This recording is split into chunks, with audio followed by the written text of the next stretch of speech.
Anarcho-tyranny is when the people in charge enforce the laws on the peaceful, the orderly, and the responsible, while refusing to enforce the law on the people who create the actual chaos. It is a system where the state becomes obsessed with micromanaging the behavior of the law-abiding, while deliberately ignoring the crimes of the lawless. We are watching this play out in real time. Two different Americas, two different standards. And the dividing line is not behavior. It's not morality. It is not right and wrong. It is demographics and optics. What you look like, what group you are assumed to belong to. Think about it. If someone breaks into your home and gets arrested, they'll probably be out the next day or the same day. They will call it equality.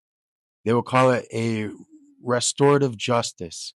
They will say the prison system is too harsh and that society has failed them. Even if they have a record a mile long, they get a slap on the wrist because cutting them loose makes the crime stats look cleaner and makes the politicians feel morally superior. But if you defend your home against the same intruder, you will be prosecuted at the highest level the law allows. You will be treated as the criminal because the system is terrified of any lawful citizen taking responsibility for their own defense.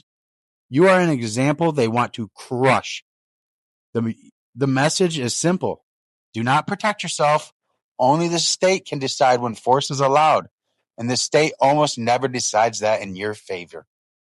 Look at gun laws.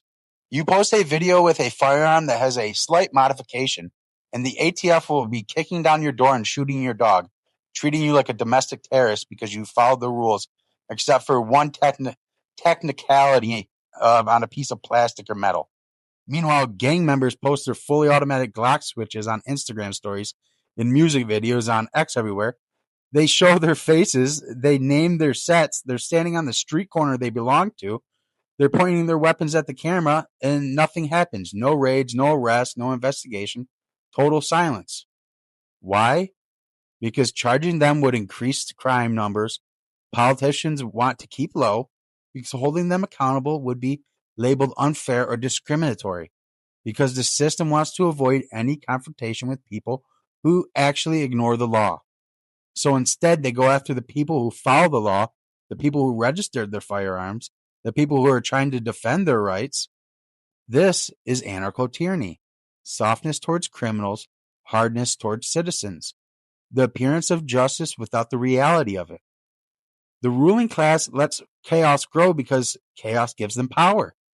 And at the same time, they crack down on the normal people, because normal people are the ones who are treated, or normal people are the ones that threaten their whole entire controls and their whole entire mechanism. Some groups are allowed to make endless mistakes. There is always an excuse, always a social economic factor, always a reason why it's not their fault. But you have to be perfect. You cannot slip up once. If you defend your family and what they see is the wrong way, you are the villain. If you post the wrong thing, you are an extremist. If you follow every rule except one tiny detail, you are the threat. Anarcho-tyranny is not a glitch. It is the design. Make the public afraid of defending themselves. Make the peaceful scared to speak. Make the criminals untouchable. And then claim the whole mess proves why the government needs more power. We are living in that world right now, and more people need to call it what it is.